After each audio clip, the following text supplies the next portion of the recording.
திருப்பரங்குன்றத்தில் முருகன் சிரித்தால் டெல்லியிலும் எதிரொலிக்கும் என நாடாளுமன்றத்தில் திமுக எம்பி ராணி ஸ்ரீகுமார் பேசியதால் திமுக பாஜக எம்பிக்கள் இடையே அனல் பறக்கும் விவாதம் நடைபெற்றது.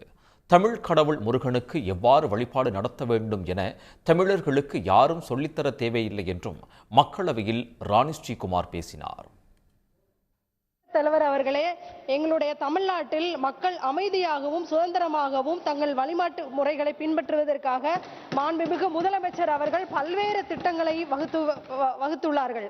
அதன்படிதான் இன்றைக்கும் நடந்து கொண்டிருக்கிறது.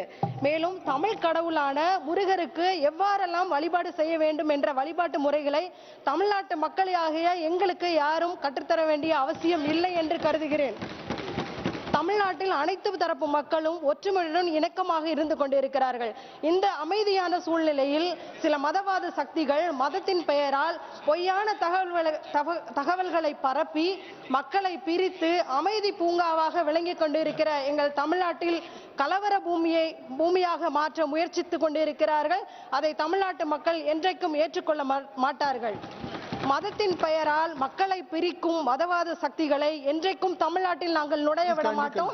தமிழ்நாட்டில் மதச்சார்பற்ற கட்டமைப்பை எங்களது மாண்புமிகு முதலமைச்சர்கள் சிறப்பாக செயல்படுத்தி வருகிறார்கள்.